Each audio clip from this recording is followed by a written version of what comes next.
오늘은 반가운 얼굴들도 좀 많이 보이고 임마누엘 찬양대에도 반가운 얼굴들이 좀 보이고 감사합니다. 하나님의 크신 은혜가 우리 모두 가운데 함께 하시기를 주의 이름으로 축원합니다. 오늘은 사도행전 16장 25절에서 34절의 말씀으로 주님의 몸된 교회를 세우자, 이런 제목으로 은혜를 나누려고 합니다. 사랑하는 성도 여러분, 우리는 교회를 건강하게 세우자, 이런 말들을 종종 합니다.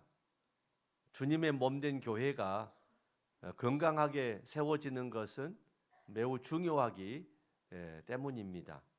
그렇다면 어떻게 해야 건강한 교회가 세워지는 것입니까? 어떤 분들은 성도들이 신앙생활을 열심히 해야 한다, 이런 말씀을 합니다. 어떤 분은 교회는 조직이 체계적이어야 한다, 이런 말씀을 합니다. 어떤 분은 교회 운영을 잘 하려면 넉넉하게 재정이 많아야 한다, 이런 말씀을 합니다. 어떤 분은 교회는 좋은 프로그램이 많이 있어야 한다, 이런 말씀들도 하죠. 교회에는 이러한 열심과 조직, 또 재정과 프로그램이 필요합니다. 그러나 교회 핵심은 아니죠. 왜냐하면 교회는 오직 복음으로 세워지는 공동체이기 때문입니다. 복음이 없다면 그곳은 사회봉사단체나 친목단체, 이렇게 불려질 것입니다. 로이드 존스라는 목사님이 계시는데, 로이드 존스 목사님이 이런 말을 했어요. 교회와 복음과의 관계를 아주 핵심적으로 표현했는데, 교회의 모든 문제는 복음에서 멀어질 때 시작이 되고, 교회의 모든 회복은 복음으로 돌아올 때 시작이 된다, 이렇게 말씀을 했어요. 교회만이 그러겠어요? 우리 삶도 마찬가지죠.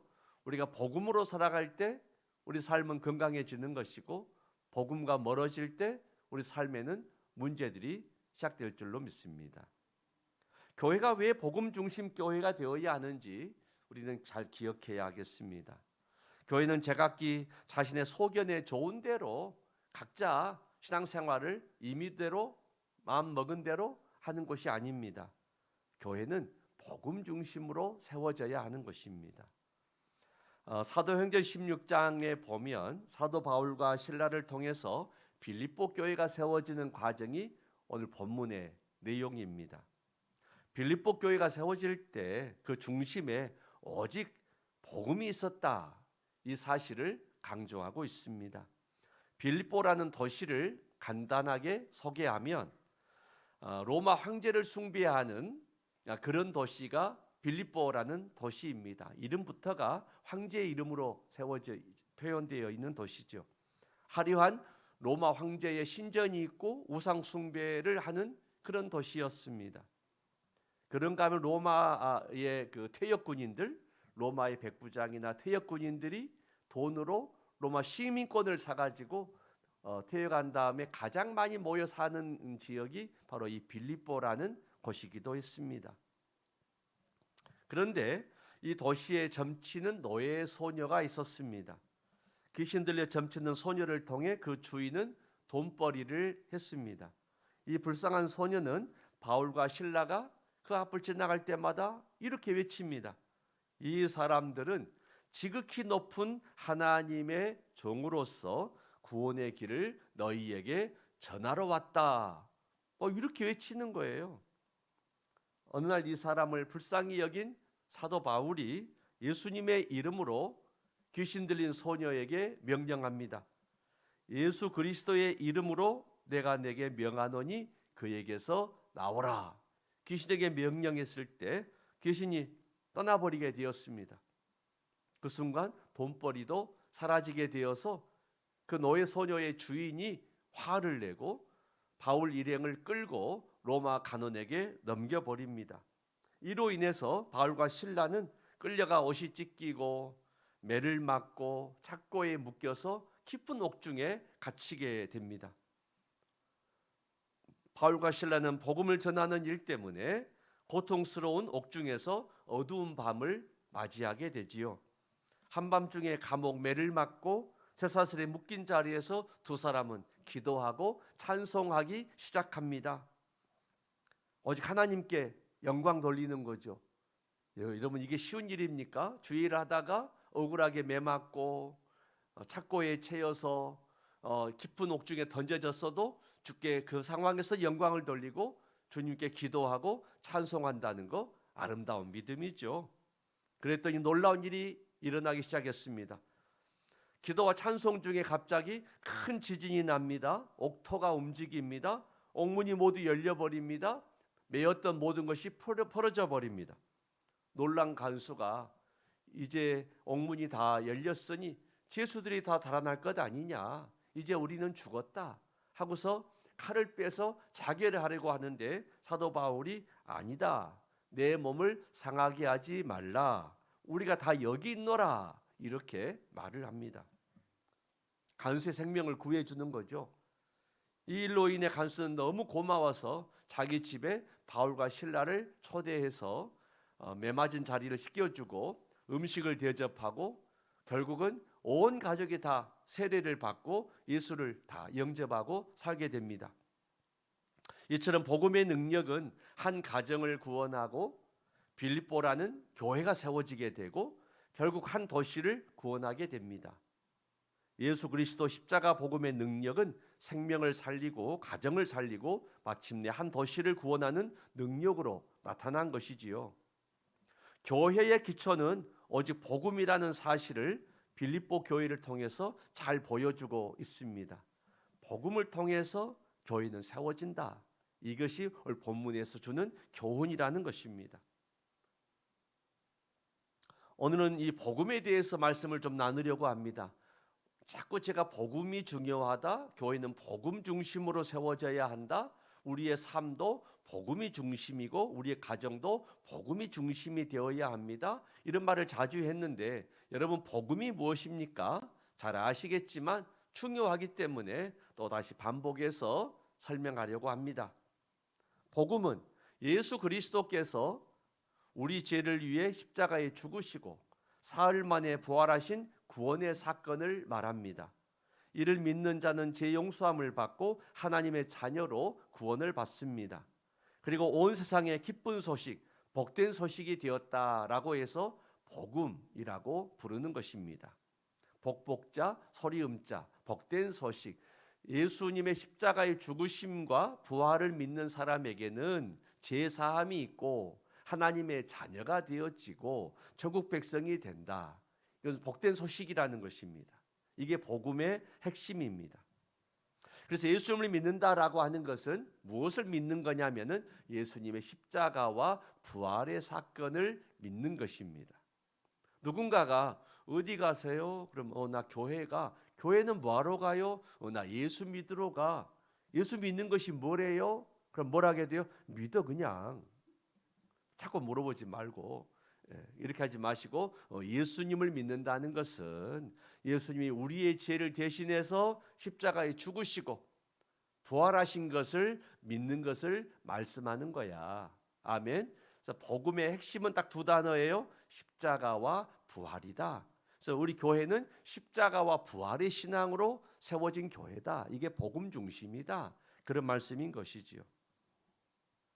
복음은 인간의 노력이나 공로로 얻어지는 것이 아닙니다. 하나님의 선물인 것이지요. 여러분, 복음은 하나님께서 주시는 선물이라고 했습니다. 선물은 아멘하고 받으면 내 것이고 거절하면 내 것이 아닌 거잖아요. 그런 의미에서 우리 모두 십자가 주님의 부활의 그 놀라운 은총을 아멘으로 내 것으로 받으시기를 주의 이름으로 축원합니다. 이렇게 받으면 주의 자녀가 되고 천국 백성이 되는 것이라는 거죠. 복음은 하나님께서 먼저 우리를 찾아오신 사건이기도 합니다. 하늘 보좌에서 우리를 구원하시기 위해서 이 세상에 먼저 찾아오셨잖아요. 먼저 찾아오신 구원의 사건, 사랑의 사건이라는 것이고, 이렇게 예수를 믿는 자는 길이요 진리요 생명 되시는 주님과 함께 주의 인도하심을 따라 천국의 길로 가게 되는 것이라. 이것이 복음의 길입니다. 오늘 사도행전 16장의 이 말씀은 복음은 무엇냐? 고난 속에서도 흔들리지 않는 소망의 근거가 된다라는 것입니다. 어떤 어려움이 찾아와도, 어떤 시험이 찾아와도, 고난과 환란이 찾아와도 예수의 십자가와 부활을 믿는 사람은 능히 소망이 있다. 이것이 오늘 본문이 주는 교훈입니다. 여러분, 시대를 초월해서 우리의 삶이나 가정이나 교회는 복음이 기초가 되어야 하고 복음이 중심이 되어야 합니다. 성도 여러분, 교회는 언제든지 어떤 문제로 위기를 겪을 수 있습니다. 그러나 복음이 중심에서 밀려나는 순간에는 위기의 문제가 아니라 본질을 잃어버리는 문제가 될 수 있습니다. 훨씬 더 심각한 거죠. 교회는 이런저런 문제는 항상 있지만 복음을 붙들고 있으면 문제는 사라지고 반드시 복음의 빛이 빛나게 되는 줄로 믿습니다. 그런데 문제 때문에 복음도 잃어버리면 교회는 심각한 문제의 본질을 잃어버리는 교회가 되어버리는 것입니다. 이것은 우리 삶에도 적용해야 돼요. 삶이 분주해진다고, 뭔가 내가 여러 가지 어려운 일이 찾아왔다고 내 속에 복음이 없어져 버리면 인생의 문제만이 아니라 인생의 참다운 구원의 길도 잃어버린다는 것입니다. 성도 여러분, 우리 삶의 복음 중심이 되시기를 바랍니다. 여러분의 가정이 복음 중심 되시기를 바랍니다. 복음은 교회 중심이고요, 주님의 몸된 교회의 심장이고요, 교회를 건물로 표현한다면은 기초와 같다, 이렇게 말씀할 수 있겠습니다. 안타깝게 이 시대 많은 교회들이 힘들어지고 쇠퇴하고 어렵다, 이런 말들을 많이 합니다. 이런 때일수록 어떻게 해야 될까요? 교회는 본질로 돌아가야 합니다. 본질을 회복해야 됩니다. 십자가 주님의 부활을 붙들고 복음의 본질로 돌아가서 복음의 본질에 충성하고 충실할 때 교회는 건강하게 회복될 줄로 믿습니다. 복음 중심으로 사는 교회는 어떤 그 모습이 나타날까요? 어떤 특징이 있겠습니까? 한두 가지 설명을 하면, 첫째는 어떤 사람도 배제하지 않습니다. 복음 중심 교회다, 이 말은 어떤 사람도 배제되지 않는다. 모두가 십자가 주님의 사랑의 품 안에 다 들어오기에 충분하다. 할렐루야. 이게 굉장히 중요한 것이죠. 복음은 모든 사람을 향해서 열려 있습니다. 조건이나 배경이나 그 사람의 지난 과거를 따져 묻지 않습니다. 사도 바울은 베드로와 사도들에게 이방인들에게는 할례를 행하지 맙시다, 이렇게 해서 주장하고 예루살렘 총회에서 그렇게 하기로 결의하죠. 그 예루살렘 총회에서 결의했기 때문에 2000년 전에 그 결의가 지금도 유효하죠. 그래서 지금 우리들이 할례를 하지 않는 이유는 바로 이렇게 교회가 결의했기 때문입니다. 실제 사도 바울은 오직 이방인들을 대상으로 복음 전하는 디도라고 하는 제자에게는 그가 목회하면서 너는 할례하지 않아도 되겠다, 이렇게 말합니다. 왜 그럴까요? 이방인들을 대상으로만 복음 전하기 때문에. 그런데 놀랍게도 디모데에게는 디모데야, 너는 할례를 하면 좋겠다라고 말을 해요. 사도 바울이 왜 디모데에게 할례를 하라고 합니까? 이유는 이거예요. 디모데라는 제자는 목회하면서 이방인에게도 복음을 전하지만 동시에 유대인들에게도 복음을 전하는 위치에 있었어요. 양쪽을 다 전해야 돼요. 그렇기 때문에 유대인들에게도 복음을 전하려면은 당시 유대인들은 예수는 믿어도 할례는 반드시 해야 돼, 이런 생각에 사로잡혀 있었기 때문에 복음 전하는 일에 할례가 별것이 아닌데 장애가 되지 않도록 모든 사람이 품 안에서 복음을 편하게 들을 수 있도록 너 스스로가 할례를 해라, 이렇게 말하고 있다는 것이죠. 무슨 말씀입니까? 참으로 복음을 전하는 일에는 어떤 장애물도 있어서는 안 된다라는 것입니다. 복음은 사람들을 가르거나 사람들을 나누거나 배제시키지 않습니다. 십자가 복음은 모든 사람을 주의 사랑과 은혜로 구원에 이르도록 전파되는 것입니다. 그래서 주의 복음은 남녀노소, 빈부귀천, 인종이나 피부색을 가리지 않고 차별됨이 없어야 합니다. 모든 족속, 온 인류에게 전파가 되어야 합니다. 복음은 어떤 사람에게도 배제되지 않는다, 라는 의미는 이런 뜻도 있습니다. 교회 안에서 반드시 모든 성도들은 바른 신앙, 또 바른 믿음으로 배움을 받고 바른 길로 가야 되겠죠. 아멘이죠. 그래서 교회 강단에서는 바른 신앙을 가르치고 바르게 믿는 것이 무엇인지를 끊임없이 가르쳐야 합니다. 그래야 우리가 바른 신앙과 바른 믿음을 가지지 않겠습니까? 의외로 이 시대에 바른 신앙, 바른 믿음이 아닌 오염되고 그릇된 믿음이나 그릇된 신앙을 가지고 있는 교회들이 있다는 거죠. 그게 바로 이단이지 않습니까? 그래서 교회는 영적인 법이나 질서를 세워가야 합니다. 그러나 이것은 죄인을 정죄하듯이 한다는 뜻이 아니고 주의 은혜와 사랑으로 그리고 따뜻한 주의 품으로 항상 바르게 인도해 주는 것이다. 그 누구도 배제시키지 않는다. 이런 의미도 담겨 있다는 것이죠. 두 번째 말씀을 드리고 싶습니다. 복음이 살아있는 교회, 복음 중심의 교회는 어떤 특징이 있어야 할까? 성령님의 인도하심에 순종 잘하는 교회입니다.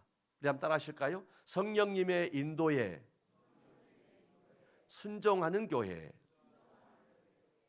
내가 복음 중심으로 산다. 이 말은 성령님의 인도하심에 내가 잘 순종한다. 그런 의미겠죠? 내 가정이 복음으로 산다. 이런 의미는 성령님의 우리 가정을 향하신 뜻에 순종한다. 이런 의미가 있다는 거죠. 여러분, 신앙의 핵심은 마지막 자리는 순종입니다. 내가 십자가 부활의 주님께 순종할 거냐, 불순종할 거냐, 이게 신앙의 마지막 결정지어지는 핵심이 아니겠습니까? 사도 바울과 이 신라가요, 세계 2차 전도 여행을 출발하면서 처음에 어떤 마음을 갖냐면은 아시아로 가서 복음을 전해야 되겠다 이런 생각이 있었어요. 그래서 아시아 쪽으로 오려고 했다니까요. 근데 갑자기 성령님께서 환상 중에 손짓을 해요. 마게도냐 쪽으로 와라. 다시 말해서 유럽 쪽으로 와라. 이렇게 손짓하는 거예요. 그래서 기독교 복음이 아시아로 먼저 온 게 아니고 유럽 쪽으로 먼저 가게 된 것입니다. 흐름이 유럽으로 먼저 복음이 전해져요. 왜 그랬을까요? 여기에는 성령의 뜻이 있다는 것이죠. 역사를 보면 아시아는 당시에 모든 문화와 언어가 다 달랐어요. 또 도로 사정도 너무 좋지 않았어요. 반면에 유럽은 그렇지 않았습니다. 알렉산더 대왕의 헬라 제국 그리고 이어지는 로마 제국의 역사를 통해서 당시 모든 유럽은 헬라 문화화되어지고 어느 곳을 가든지 그리스어, 헬라어를 다 사용하고 있었고 심지어는 로마 제국이 도로를 잘 뚫어놔가지고 도로가 너무 잘 돼 있어서 세계 여러 유럽 지역을 가기가 너무 수월했어요. 아시아에 비해서. 그렇기 때문에 복음이 유럽에 먼저 많이 퍼지게 되고 그 다음에 복음이 유럽을 통해서 아시아로 또 퍼지게 되어진 것이죠. 이걸 보면은 성령님은 전 세계에 복음을 전하기 위해서 효과적으로 유럽에 먼저 복음이 퍼져야 하고 다음으로 유럽에서 아시아로 복음이 전해져야 한다. 이런 계획을 가지신 거고 사도 바울은 이 하나님의 뜻에 순종한 것입니다. 디모데전서 2장 4절에 이런 말씀이 나오거든요. 하나님은 모든 사람이 구원을 받으며 진리를 아는 데에 이르기를 원하시느니라. 그래서 온 인류가 구원을 다 받게 하려면은 어떻게 흘러가야 다 복음이 쉽게 전해질까? 유럽으로 먼저 전해지고 다음으로 아시아로 오는 것이 좋겠다. 이렇게 했다는 것입니다. 이처럼 복음 중심 교회라는 것은 자기의 주장을 앞세우기보다 하나님의 말씀, 성령님의 말씀에 우선하는 순종함이 있는 교회다. 이렇게 할 수 있겠습니다. 한 가지를 더 말씀드리면 복음 중심 교회는 복음의 능력을 믿고 따르는 교회입니다. 그럼 따라 하실까요? 복음 중심 교회는 능력을 믿고 따릅니다. 여러분, 복음은요 하나님의 지혜이고 하나님의 능력입니다. 십자가가 믿지 않는 사람들에게는 심히 어리석게 보이지만 하나님께서는 온 인류를 구원하시는 가장 지혜로운 방법이 십자가와 부활의 사건입니다. 온 인류를 그 죄를 한 번에 용서하게 하시고 동시에 주의 부활과 같이 믿는 자를 다 부활시키는 방법이 하나님의 지혜요 능력의 방법이라는 것이죠. 믿지 않는 자에게는 심히 어리석어 보이고 미련해 보이고 우둔해 보이는 방법일지 몰라도 하나님의 방법으로서는 놀라운 지혜요 능력이 복음이라는 것입니다. 그런 의미에서 복음을 믿고 복음을 의지하고 사는 사람에게는 하나님의 능력이 나타나게 되어 있어요. 십자가를 외치는 곳에 놀랍게 귀신이 떠나가더라고요. 십자가의 보혈을 뿌리면은 귀신들이 벌벌벌 떨고 아주 공포에 떠는 것을 실제 많이 목격을 했습니다. 그리고 떠나가더라고요. 여러분, 십자가가 능력이라는 것을 믿으십니까? 부활의 능력이에요. 십자가 부활은 능력입니다. 그래서 십자가 부활의 복음의 능력을 믿고 옥중에 갇혀 있으면서도 밤중에 기도하고 찬송할 때에 놀라운 일이 일어났잖아요. 지진이 일어나고 아주 옥터가 움직이고 옥문이 열리고 창고가 풀리고 놀라운 일들이 막 일어나지 않습니까? 이 시대에서도 우리가 복음의 능력을 믿잖아요. 성령이 역사하세요. 함께 해주십니다. 이렇게 성경을 읽을 때 그 말씀이 깨달아지고 믿어지게 해요. 내가 신학 공부도 안 했지만 놀랍게도 성령님이 나와 함께 하세요. 그래서 여러분들이 성경을 읽을 때 꼭 신학교 나왔기 때문에 아는 게 아니고 신학교는 다니지 않았어도 충분히 말씀이 깨달아지고 믿을 수 있도록 역사해 주신다니까요. 누가요? 성령님이요. 이게 복음의 능력이에요. 우리가 설교 말씀을 들을 때 설교 말씀이 깨달아지고 우리 삶이 변화가 일어나는 거 누가 하는 거예요? 성령이 역사하는 능력이라는 거죠. 우리가 전도하게 되면은 성령이 도와주셔가지고 복음을 듣는 자의 마음을 열게 해주세요. 놀라운 복음의 능력인 것이죠. 우리 십자가 구원의 복음, 생명의 복음을 항상 마음을 열고 순종해야 하겠습니다. 복음이 우리 삶의 능력이 되기 때문입니다. 성도 여러분, 우리 모두 복음의 능력을 믿고 의지하면서 살아가십시다. 반대로 복음의 능력을 잃어버리고 우리가 복음을 멀리 해버리고 내 마음속에 십자가 복음이 식어져 버리면 어떻게 될까요? 무엇보다 사람은 무언가를 의지하도록 되어 있는데 내가 십자가 주님의 부활을 믿고 의지하지 않으면 대신 뭘 붙잡게 되냐면 이 시대에는 자본주의 시대이기 때문에 물질을 의지하게 되어 있어요. 오늘 성경에 보니까 한 노예 소녀, 점치는 노예 소녀, 그 귀신 들린 소녀를 통해서 돈벌이하고 살아갔던 한 사람이 그걸로 돈벌이를 의지했는데 귀신이 떠나가 버리니까 그쳐버렸잖아요. 세상에 재물을 붙들고 사는 것은 한순간에 사라져 버릴 수 있다. 이걸 보여주는 것이거든요.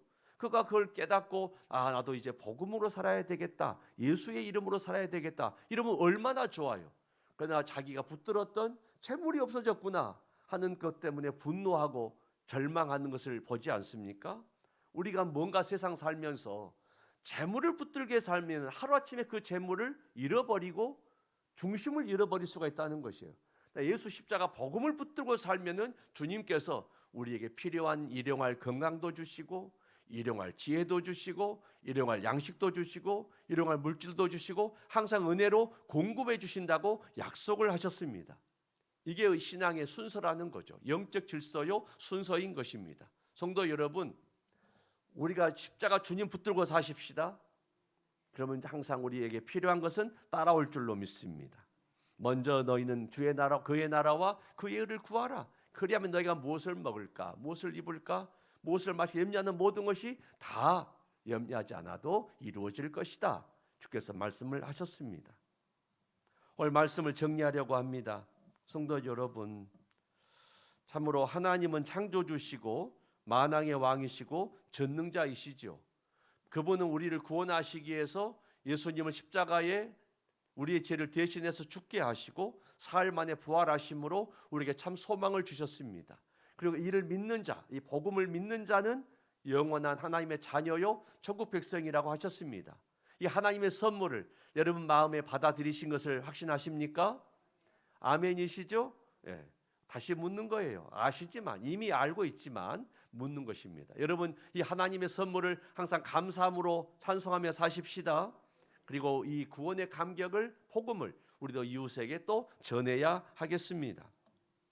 오늘 사도 바울과 실라는 참으로 인생의 길을 가다가 복음을 전하다가 주의를 하다가 너무나 어려운 처지에 빠졌지만은 한밤중에 기도하고 찬송했더니 기적 같은 일을 경험하게 됩니다. 지금 여러분 삶에 힘들고 어려운 분이 계십니까? 또는 우리가 한 해를 살아갈 때에 이렇게 힘들고 어려운 일을 겪을 수도 있겠죠. 그럴 때 우리가 이 말씀을 기억하시면 좋겠습니다. 힘들고 어려울 때 낙심하지 말고 이때야말로 기도하고 더욱 찬송해야 하겠다. 복음의 능력이 내 삶 가운데 나타나게 될 것을 믿습니다. 이 아멘하는 이 복음의 능력으로 사는 우리 모두가 되시기를 주의 이름으로 축원합니다. 전능하신 하나님, 예수 그리스도의 십자가 부활의 복음으로 우리를 살리시고 교회를 세워주심을 감사드립니다. 우리의 삶과 가정과 교회가 언제나 복음 중심으로 서게 하여 주옵소서. 우리가 어떤 상황 속에서도 기도하며 찬송하며 주님의 복음을 의지하며 살게 하옵소서. 예수님의 이름으로 기도 올리옵나이다. 아멘.